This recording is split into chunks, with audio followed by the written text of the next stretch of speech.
Well, டைட்டிலில் பார்த்துருப்பீங்க நான் என்ன பேச போகிறேன்னு. Why deleting IG TikTok social media is important அப்படின்னு நான் சொல்லியிருப்பேன். ஓகே, நம்ம முதல்ல எதுக்கு சோஷியல் மீடியா யூஸ் பண்ணுவோம்?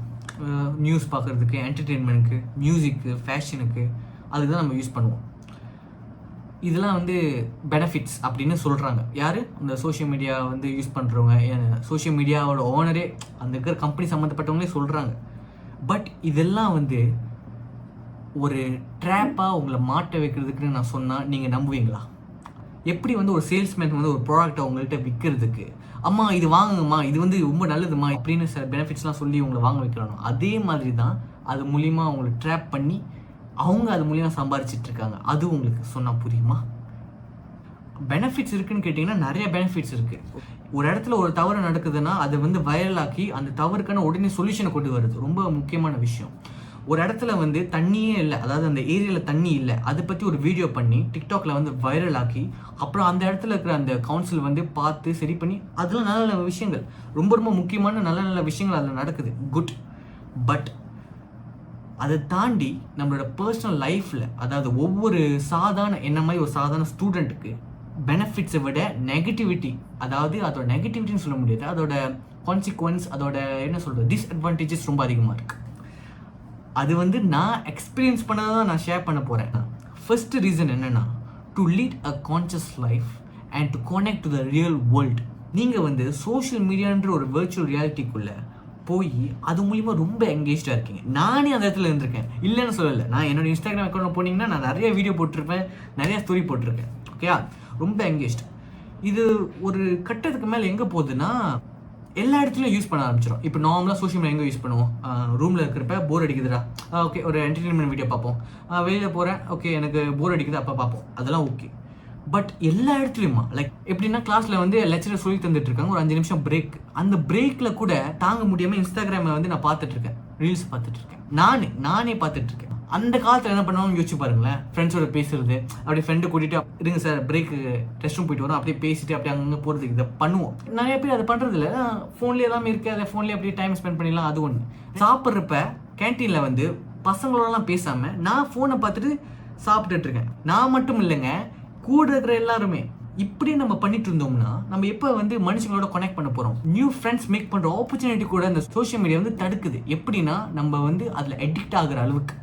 நம்ம அதில் அடிக்ட் ஆனால் தான் எந்த இடம்னு கூட பார்க்காம தேவையில்லாத இடத்துல கூட, லைக் எனக்கு போர் அடிச்சிச்சுன்னா போதண்டா, நான் சோஷியல் மீடியா பார்ப்பேன், ரீல்ஸ் பார்ப்பேன், டிக்டாக் பார்ப்பேன், அவ்வளோதான். நான் மனுஷங்களெலாம் எதுக்கு பேசணும், நான் என் வேலையை பார்த்துட்டு இருப்பேன். இது மூலிமா நிறைய இன்ட்ரோவர்ட்ஸ் இதனால தான் வராங்க. அது உங்களுக்கு தெரியுமா? இன்ட்ரோவர்ட்ஸ் யாருமே நம்ம தான் இன்ட்ரோவர்ட்னு நம்ம பிராண்ட் பண்ணுறது கிடையாது. நம்மளை ஆக்கிக்கிறதே இதுதான். நம்ம வேலையை பார்த்துட்டு இருப்போம், மனுஷங்களோட பழகாதது, அவ்வளோவா பேசல, நம்மக்குள்ளேயே வச்சுப்போம். அதுதான் இன்ட்ரோவர்ட்டா? அதை நீங்கள் பண்ணிட்டு இருக்கீங்க. எப்படி அந்த சோஷியல் மீடியான்னு உங்களுக்கு ஒரு விஷயம் ஹெல்ப் பண்ணிட்டு இருக்காது. பெரிய அறிவாளி மாதிரி பேசணும்னு நினைக்காதீங்க, இது என்னோட ப்ரெடிக்ஷன் தான். ஸோ சோஷியல் மீடியா டெலிட் பண்ணிட்டீங்கன்னா, அதாவது ஐஜி அண்ட் டிக்டாக், நான் ஏன் அதை எம்பசைஸ் பண்ணுறேன்னா, இப்போ இருக்கிற காலகட்டத்தில் அதுதான் ரொம்ப அதிகமாக பாய்க்கிறாங்க, யூடியூப் அண்ட் ஃபேஸ்புக்கை விட. ஸோ இனிமேல் லெக்சர் பிரேக் கொடுக்குறப்ப ஃப்ரெண்ட்ஸோட பேசுறது, கிளாஸ் கட்டடிக்கலாம் இல்லை, வெளியில் சுற்றுறது, அந்த மாதிரி பண்ணுங்கள். ஒரு கேன்டீனில் வைக்கிறப்ப ஃபோனை பார்க்காம ஃப்ரெண்டுக்கிட்ட இருப்பான், அது பேசிட்டு, அதாவது சாப்பிட்டுக்கிட்டே பேசக்கூடாதுன்னு ஒரு இது இருக்குது. சாப்பாடுக்கு மரியாதை கொடுத்து சாப்பிடுங்க அட்லீஸ்ட். ஏன்னா சாப்பாடு ஒரு அன்னம் பொருணின்னு சொல்லுவாங்க. சாப்பிட்றப்ப சாப்பாடு மேலே கவனத்தை செலுத்து அப்படின்னு ஒரு சொல் இருக்குது. பூமர்னு நீங்கள் நினைக்காதீங்க. நீங்கள் சாப்பிட்றப்ப சாப்பாடு மேலே கவனம் செலுத்தி நீங்கள் சாப்பிட்டீங்கன்னா டைஜஷனுக்கு ரொம்ப ஹெல்ப்பாக இருக்குது. ஏன்னா நீங்கள் சாப்பிட்றப்ப உங்களுக்கு தெரியும் நீங்கள் எப்படி மெல்றீங்கன்னு. லபக்குன்னு சாப்பாடை உள்ளுக்குள்ள போடாமல் அழகாக மெண்டு உள்ளுக்கு போகிறப்ப டைஜஷனுக்கு ரொம்ப ஹெல்ப் பண்ணுது. ரெண்டாவது ரீசன் ஏன் நீங்கள் டெலிட் பண்ணி ஆகணும்னா, to avoid unnecessary information to be retained in our brain. ஏன்னா இப்போ நான் சோஷியல் மீடியா எதுக்கு பார்ப்பேன்? ஏன்னா ஒரு என்டர்டெயின்மெண்ட்காக. எனக்கு ஒரு சில கிரியேட்டர்ஸ்லாம் எனக்கு பிடிக்கும் வீடியோ பார்க்குறதுக்கு. அப்புறம் என் கிளப்பில் சம்மந்தப்பட்ட இன்ஃபோலாம் அதில் தான் ஷேர் பண்ணுவாங்க. ஸோ நான் அதுக்கு யூஸ் பண்ணுவேன். பட் தேவையில்லாத ரீல்ஸு, தேவையில்லாத வீடியோ நான் எதுக்கு பார்க்கணும்? எனக்கு குக்கிங் டிப்ஸ் தேவையா? தேவையில்லை. எப்படி இன்வெஸ்ட் பண்ணி நான் சம்பாதிக்கிறதுன்னு ஒரு வீடியோ இருக்குது, அது நான் பார்க்கணுமா? கிடையாது. ஜிம்முக்கான சில பேசிக்ஸ்லாம் சொல்லி தராங்க, இப்படி பண்ணுங்க, இப்படி பண்ணாதீங்க, அது எனக்கு தேவையா? கிடையாது. தேவையில்லாத இன்ஃபோலாம் என் பிரெயினுக்குள்ளே ஏற்றிக்கிறேன். இது இன்ஃபார்மேட்டிவ் தான், இல்லைன்னு சொல்லலை. பட் இது என் லைஃபுக்கு தேவையில்லை. நான் எதுக்கு இதெல்லாம் நான் ஏற்றிக்கிட்டு இருக்கேன்? இதனால என்ன ஆகுதுன்னா, என் பிரெயினுக்கு தெரியும் இது எனக்கு தேவையில்லைன்னு. அப்போ என்ன பண்ணும்? இந்த இன்ஃபோவெல்லாம் உன் பிரெயினை ஸ்டாப் பண்ணாது, அப்படியே டெலிட் பண்ணிடும். எதுக்கு நான் ஜிம் பற்றி நான் தெரிஞ்சுக்கணும், எதுக்கு குக்கிங் பற்றி நான் தெரிஞ்சுக்கணும், நான் டெலிட் பண்ணிகிட்டே இருக்கேன். ஸோ இந்த மாதிரி நான் என்ன நடக்கும்னா, உங்கள் பிரெயின் அதுக்கான டியூன் ஆயிடுச்சு. தேவையில்லாத ரீல்ஸை நீங்கள் பார்க்குறீங்கன்னா ஆட்டோமேட்டிக்காக டெலிட் பண்ணிடும். நீங்கள் 3 நிமிஷம் ரீல்ஸை ஸ்க்ரோல் பண்ணிகிட்டு இருக்கீங்க, அதில் ஒரு 10 ரீல் பார்க்குறீங்கன்னு வச்சுப்போமே, 4வது ரீல் என்ன ரீல் பார்த்தீங்கன்னு நான் உங்கள்கிட்ட கேட்டேன்னா உங்களால் சொல்ல முடியாது, கண்டிப்பாக சொல்ல முடியாது. அது முக்கியமாக இருந்தால் கூட, அந்த ரீல் அவ்வளோ முக்கியமாக இருந்தால் கூட உங்களால் ஞாபகத்தில் வச்சுட்டு இருக்க முடியாது. ஏன் தெரியுமா? வித்தின் 3 minutes நீங்கள் 10 ரீல் கிட்ட பார்த்துட்டீங்க. ஷார்ட் அமௌண்ட் ஆஃப் டைமில் நிறைய இன்ஃபர்மேஷனை ஸ்டாப் பண்ணிட்டீங்க. உங்கள் பிரெயினால் கொஞ்ச நேரத்தில் அவ்வளோ இன்ஃபோவை வந்து ஏற்றுக்க முடியாது. நம்ம ரோபோட் கிடையாது, நம்ம மனுஷங்க.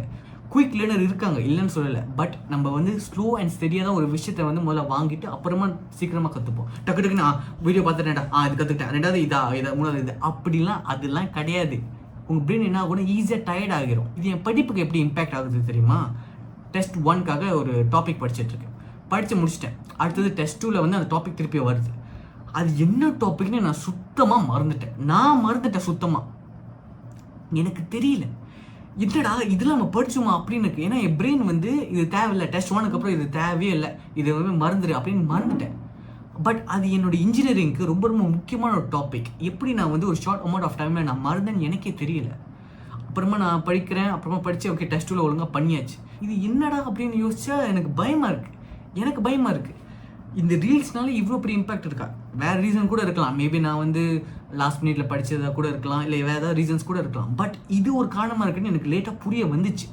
இது எப்படி இருக்குன்னா, இது எங்கே போய் முடியும் தெரியுமா? நான் 4 வருஷம் ஒரு இன்ஜினியரிங் ப்ரோக்ராம் படித்து முடிச்சுட்டு ஒரு 6 மாதம் கண்டிப்பாக சும்மா இருப்பேன்னு வச்சுப்போமே, ஒரு வேறு ஏதாவது ஒர்க் பண்ணிகிட்டு இருக்கேன், இல்லை வீட்டில் வந்து சும்மா உட்காந்துட்டு இருக்கேன்னா, அதுக்கப்புறம் நான் ஒர்க்குக்கு போகிறேன். இன்ஜினியரிங்கான பேசிக்கை நான் மறக்கிறதுக்கு நிறைய சான்சஸ் இருக்குது, வாய்ப்புகள் நிறையா இருக்குதுன்னு தான் சொன்னேன்னு தவிர அது நடக்கும்னு சொல்லலை. ஏன்னா நம்ம இன்டர்ன்ஷிப் போவோம் அண்ட் திருப்பி ரிவைஸ் பண்ணுவோம் அது படித்தது. பட் என்ன ஆகும்னா, பிரெயினை வந்து இதுக்கே நம்ம டியூன் பண்ணிட்டோம்னா இது நடக்க வாய்ப்பு இருக்குது. இது வந்து இப்போ யாருமே வெளியே சொல்லியிருக்க மாட்டாங்க, ஏன்னா இப்போ தானே இது வந்துச்சு. அதாவது ரீல்ஸ்லாம் வந்து என்னென்னா, ஒரு கடந்த எனக்கு தெரிஞ்சு 2022 or 21 அந்த டைமில் தான் ரீல்ஸே அதிகமாக வந்துச்சு. டிக்டாக் வந்து அதுக்கு முன்னாடி வந்துச்சு. ஸோ இதுக்கான இம்பேக்ட் வந்து நம்மளுக்கு இப்போ தெரியாது, ஃப்யூச்சரில் தான் தெரியும். ஸோ இது மூலிமா லோ குவாலிட்டி இன்ஜினியர்ஸ் வர வாய்ப்பு இருக்குது, லோ குவாலிட்டி டாக்டர் வர வாய்ப்பு இருக்குது. நிறைய இடத்துல வந்து துறைகளில் வந்து மனிதர்கள் வந்து ஒரு விஷயத்தில் எக்ஸ்பர்டீஸாக இருக்கிறது வந்து வாய்ப்புகள் ரொம்ப குறைவாக இருக்குது. ஒரு முக்கியமான விஷயம் சொல்லிக்கிறேன், இது வந்து என்னோட ப்ரெடிக்ஷன் தான், வாய்ப்புகள். ஏன்னா நான் செமஸ்டருக்கு இந்த டாபிக் படிக்கிறேன், அடுத்த செமஸ்டருக்கு தேவையில்லை மறந்துட்டேன்னா இது அப்படியே தான் நான் கடந்து போகும். நான் தப்பாக ஏதாவது சொல்லியிருந்தேன்னா, டாக்டர் ஏதாவது இந்த வீடியோ பார்த்துட்டு இருந்தீங்கன்னா ப்ளீஸ் இதை பற்றி நீங்கள் சொல்லுங்கள். இது கரெக்டாக இல்லையான்னு எனக்கு தெரியல, எனக்கு ஜஸ்ட் இதை பற்றி தெரிஞ்சுக்கணும். இது ஜஸ்ட் என்னோட ப்ரெடிக்ஷன். அது வந்து ரீல்ஸ் செக்ஷன், அது ஒரு பகுதி வைங்க. இன்ஸ்டாகிராமில் டிக்டாக்ல வைங்க. ஸ்டோரின்னு ஒன்று இருக்குது, இன்ஸ்டாகிராம் ஸ்டோரினா நம்ம யூஸ்வலி என்ன போடுவோம்? நான் ஏதாவது ஒரு ஈவெண்ட்டில் நான் அட்டென்ட் பண்ணுறேன்னா நான் போடுவேன், ஏதாவது புதுசாக ஒரு விஷயத்த பண்ணுறேன்னா, வெளியில் எங்கேயாவது போகிறேன்னா அதெல்லாம் போடுவேன். இதை வந்து ஒரு விதத்தில் டிப்ரெஷனை வந்து கொண்டு வருங்க. உண்மையிலே எனக்கு டிப்ரெஷனை கொண்டு வந்திருக்கு. என்னென்னா, ஒரு கதை, நாளைக்கு எனக்கு டெஸ்ட் இருக்குது, உண்மையிலே நான் படிச்சுட்டு இருக்கேன், சுத்தமாக கடுப்பேற்றுற ஒரு டாபிக், புரியாத டாபிக். யூடியூப் பார்த்து கற்றுட்டு இருக்கேன், புரிய முடியல. ஃப்ரெண்ட்ஸ்க்கெலாம் கால் பண்ணி மச்சான் எப்போ அது பண்ணுறது, எனக்கு உண்மையிலே இந்த கொஸ்டினை சால்வ் பண்ண முடியல, அதெல்லாம் கடுப்பில் இருக்கேன். அப்போ இன்ஸ்டாகிராம் லைட்டாக திறந்து ஸ்டோரியை பார்க்குறேன். என்னோட ஸ்கூல் ஃப்ரெண்டு அவனோட யூனிவர்சிட்டி ஈவெண்ட்டில் பொண்ணுங்களோட சேர்ந்து ஆடிட்டு இருக்கான். எனக்கு இப்படி சுருன்னு ஏறிச்சு, செம்மையாக ஏறிச்சு. ஏண்டா நான் படிச்சுட்டு இருக்கேன், உனக்கு என்னன்னா ஆட்டம் கேட்குதா? ஆட்டம் வந்தேன்னா வச்சுக்கோ, வெட்டிட வேண்டாம் அப்படின்னு அப்படியே மெசேஜ் பண்ண. அவனுக்கு என்ன சொல்ல வரேன்னா, மற்றவங்களோட லைஃப்பில் நடக்கிற விஷயத்த நம்ம தெரிஞ்சுக்கிறதுனால என்ன பலன் இருக்குது? அதான் ஃபர்ஸ்ட் கொஸ்டின் உங்களே கேட்டுக்கோங்க. நான் இன்ஸ்டாகிராம் ஸ்டோரியை பார்க்குறேன், அவன் லைஃப்பில் என்ன நடக்குதுன்னு அவன் போடுறான், அவன் ஒரு விஷயத்த ஷேர் பண்ணுறான், நான் எதுக்கு அதை பார்க்கணும் அப்படின்னு ஒரு கொஸ்டின் நீங்கள் கேட்டுக்கோங்க. இல்லை எவ்வளோ ஸ்டோரியும் நான் பார்க்க தேவையில்லை, ஏன்னா என் லைஃப் ஸ்டோரி என்னன்னு எனக்கே புரிய மாட்டேங்குது. நான் எதுக்கு மற்றவங்க லைஃப் ஸ்டோரியை போய் பார்க்கணும்? அதாவது இன்ஸ்டாகிராம் ஸ்டோரியை சொல்கிறேன், செம்மையாக இருக்குல்ல? அதாவது என் லைஃப் ஸ்டோரி, அது இன்ஸ்டாகிராம் ஸ்டோரி, இது ஆட்டோ பின்னாடி எழுதலாமே. சரி, okay, coming back to the point. அதான் எதுக்கு தெரிஞ்சுக்கணும். உங்களோட முக்கியமான கிரியேட்டராக பார்க்குறீங்கன்னா ஓகே, உங்கள் பெஸ்ட்டு ஃப்ரெண்டு ரொம்ப நெருங்கி இருக்கிறவங்க அப்படின்னா அது வேறு கேஸ். உங்கள் லைஃப்பை பாருங்கள், உங்களை சுற்றி நிறைய விஷயம் இருக்குது, அதை பாருங்கள். இது நான் பர்சனலாக கொடுக்குற ஒரு ஒப்பீனியன். ஓகே, 3வது என்னென்னா, to increase the attention span. இப்போ லெக்சர் சொல்லி கொடுத்துட்ருக்காங்க, ஒரு 30 நிமிஷம் பேசிக்கிட்டே இருக்காரு, உங்கள் பிரெயின் என்ன அங்கேயேவா இருக்கும்? கிடையாது. டக்குன்னு நயன்தாரா வருவாங்க, ஜோன் அவுட் ஆயிடுவோம். இது வந்து எப்படின்னா, ரொம்ப அமைதியாக இருக்கிறப்ப பார்த்துக்கிட்டே இருப்பேன். இது கண்டிப்பாக நிறைய இடத்துல எனக்கு மட்டும் தான் நடக்குதா இல்லை உங்களுக்கு அந்த மாதிரி நடக்குதான்னு சொல்லுங்கள். ஏன்னா எனக்கு வந்து சும்மா நான் பார்த்துட்ருவேன், பேசிகிட்டு இருப்பார். டக்குன்னு வந்து பார்த்தீங்கன்னா பாட்டில் வந்து சூறக்காத்து போல வராடா சொரட்டி சொரட்டி, அது காஞ்சனா படத்தில் அந்த பாட்டு வருமே அது வரும். டக்குன்னு இது என்னமோ வரும், அதெல்லாம் வருதுல்ல. அது வந்து எப்போ வரும்னா மேபி நீங்கள் 1 minute 30 seconds வந்து அவரை கேட்டுகிட்டு இருக்கீங்க. 1 minute 31st second என்ன ஆகுறீங்கன்னா ஜோன் அவுட் ஆகிட்டு வேறு ஏதாவது விஷயத்தை நினச்சிட்டு இருக்கீங்க. அப்போ உங்கள் அட்டென்ஷன் ஸ்பேன் என்னென்னா 1 minute to 30 seconds உங்களோட இன்ஃபர்மேஷனை வந்து உங்களால் நம்ம பிரெயினில் ஏற்றுக்க முடியுது. ரீல்ஸோட டூரேஷன் எவ்வளோ? 1 minute, அதாவது 60 seconds. ஒரு நிமிஷம் 30 செகண்ட்க்கு கான்சன்ட்ரேட் பண்ண நீங்கள் 60 செகண்ட் தான் கான்சன்ட்ரேட் பண்ண முடியுங்க. 61வது செகண்ட் வந்து கான்சன்ட்ரேட் பண்ண முடியாது. கான்சன்ட்ரேட் பண்ண முடியாது, அந்த வார்த்தை வர மாட்டேங்குது, கான்சென்ட்ரேட். ஸோ நீங்கள் சோஷியல் மீடியா டெலிட் பண்ணிட்டீங்கன்னா உங்கள் அட்டென்ஷன் ஸ்பேனை நீங்கள் இம்ப்ரூவ் பண்ணிக்கலாம். நாலாவது என்னென்னா to focus on real life task and to save a lot of time. உண்மையிலேயே ரொம்ப முக்கியமான விஷயம். ரீல்ஸை பார்க்குறதுனால நான்லாம் 2 மணி நேரத்துக்கு ஒரு நாள் தேவையில்லாமல் ரீல்ஸ் பார்த்துக்கிட்டே இருந்திருக்கேன்னு நினைக்கும் போது நான் என்னடா பண்ணிட்டு இருந்திருக்கேன். அந்த 2 மணி நேரம் என்னோட பெண்டிங் அசைன்மெண்ட்க்கு யூஸ் பண்ணியிருக்கலாம். ஒரு புரியாத டாபிக் ஏதாவது வீடியோ இருக்கும் அதை பார்த்துட்டு இருக்கலாம். வெளியில் போயிட்டு நேச்சரை ரசிச்சுட்டு இருக்கலாம். தேவையில்லாமல் ஃபோனை ரீல்ஸை நோண்டிட்டு இருக்கேன். அதுவும் எனக்கு எந்த ஒரு பெனிஃபிட்டும் இல்லைன்னு at the end of the day ரொம்ப ரிக்ரெட் பண்ணியிருக்கேன். ஸோ லாட் ஆஃப் டைம் நீங்கள் சேவ் பண்ணலாம். முக்கியமான விஷயத்தில் நீங்கள் ஃபோக்கஸ் பண்ணலாம். சரிடா எப்பா டே என்னடா சொல்ல வர, இப்போ என்ன நான் சோஷியல் மீடியா டெலிட் பண்ணணும் அதுதானே அப்படின்னு கேட்டிங்கன்னா உங்களால் முடியுமா? ப்ராக்டிக்கலாக உங்களால் முடியுமா? முடியாது. ஏன் என்னால் முடியுமா? நானே சொல்கிறேன் என்னால் பண்ண முடியாது. ஏன்னா என்னோடய ஃப்ரெண்ட்ஸ் என்னோடய சீனியர்ஸ்லாம் வந்து ஐஜியில் தான் அப்பப்போ நாங்கள் பேசுவோம். ரெண்டாவது என் கிளப்பில் சம்மந்தப்பட்ட இன்ஃபோலாம் சோஷியல் மீடியாவில் தான் ஷேர் பண்ணுவாங்க. ஸோ அது பார்க்குறதுக்கு எனக்கு ஐஜி வேணும், டிக்டாக்கும் வேணும். மூணாவது என்னோடய ஃபேவரட் க்ரியேட்டர்ஸ் இருப்பாங்க, அதாவது சோஷியல் மீடியா கான்டென்ட் க்ரியேட்டர், அவங்க வீடியோ பார்க்குறதுக்காக நான் பார்ப்பேன். அப்போ நீ டெலிட் பண்ணாமல் என்னடா பண்ணிட்டு இருக்கேன்னு கேட்டிங்கன்னா இது 3க்காக மட்டும் யூஸ் பண்ணிவிட்டு இன்ஸ்டாகிராம் ஸ்டோரி பார்க்குறத நிப்பாட்டிட்டேன், ரீல்ஸ் பார்க்குறத நான் நிப்பாட்டிட்டேன். இது மூலிமா நான் உண்மையிலே சொல்கிறேன் சோஷியல் மீடியா எனக்கு இப்போ தான் பெனிஃபிஷியலாக இருக்குது. தேவையான இன்ஃபோ, தேவையான முக்கியமான ரீல்ஸ் இப்போ தான் நான் பார்க்குறேன் உண்மையிலே. ஐஜியில் ஒரு ஆப்ஷன் இருக்குது, அதாவது நீங்கள் ரீல் பார்க்குறதுனாலும் சரி, போஸ்ட் பார்க்குறதுனாலும் சரி, ஃபாலோவிங்னு ஒரு பட்டன் இருக்கும், ஃபேவரட்ஸ்னு ஒரு பட்டன் இருக்கும். ஃபாலோவிங் பட்டன் அமைக்கிட்டிங்கன்னா யாரை ஃபாலோ பண்ணியிருக்கீங்களோ அவங்க ரீல்ஸ் அவங்களோட கான்டென்ட்டை பார்க்கலாம். ஃபேவரட்னா வந்து ஓகே அவங்களோட கான்டென்ட் உங்களுக்கு ரொம்ப பிடிக்கும்னா அவங்களோட ரீல்ஸ் அவங்களோட போஸ்ட்லாம் டாப்பில் இருக்கும். ஸோ அது மூலிமா வந்து எனக்கு தேவையான இன்ஃபோவை நான் பார்த்துட்ருக்கேன். உண்மையிலேயே நிறைய டிஸ்அட்வான்டேஜை வந்து இது மூலிமா நான் ரெடியூஸ் பண்ணிட்டேன். இதை நீங்கள் ட்ரை பண்ணலாம். அப்போ எதுக்கிட்ட நீ வந்து வாய் டெலிட்டிங் சோஷியல் மீடியாஸ் இம்பார்ட்டன்ட் கேட்டேன்னா சோஷியல் மீடியாவை டெலிட் பண்ணுற அளவுக்கு என்ன ஆயிடுச்சு, என்ன இம்பார்ட்டன்ட் அப்படின்னு தான் இந்த வீடியோ. கிளிக் பைட்டை நான் எதுவுமே யூஸ் பண்ணலன்னு நான் நினைக்கிறேன். இன்னொன்று என்ன சொல்லிக்கிறேன்னா அது மூலிமா உங்களுக்கு வருமானம் வருதா? உதாரணத்துக்கு நீங்கள் ஃபுட் ரிவ்யூ பண்ணுறீங்க, அது மூலிமா உங்களுக்கு ஒரு வருமானம் வருது, ஒரு ரீலுக்கு இவ்வளோ காசு வாங்குறீங்க, அந்த மாதிரி இருக்குன்னா நீங்கள் ஆப்வியஸ்லி உங்களுக்கு ஒரு பெனிஃபிட் இருக்குது. அப்போ நீங்கள் டெலிட் பண்ண முடியாது.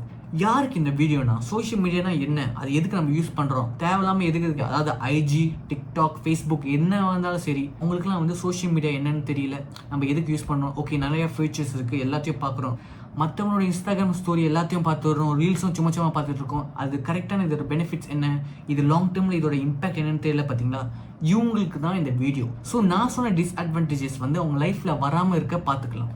இப்போ நான் வந்து சொன்னது எல்லாமே என்னோட ஒப்பீனியன் தான். ஃபேக்ட் படி நான் எதுவுமே அவ்வளோவா சொல்லலைன்னு நான் நினைக்கிறேன்.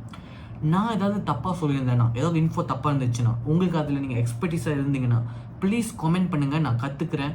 தப்பாக இருந்துச்சுன்னா உண்மையிலே மன்னிச்சுக்கோங்க. ஏன்னா இது வந்து ஜஸ்ட் என்னோட ஒப்பீனியன். நான் எப்படி வந்து இதை நான் என்னோட பெர்ஸ்பெக்டிவில் பார்க்குறேன்னு தான் நான் ஷேர் பண்ணுறேன். அண்ட் அவ்வளவுதான். தேங்க்யூ ஸோ மச் ஃபார் வாட்சிங். See you. Bye.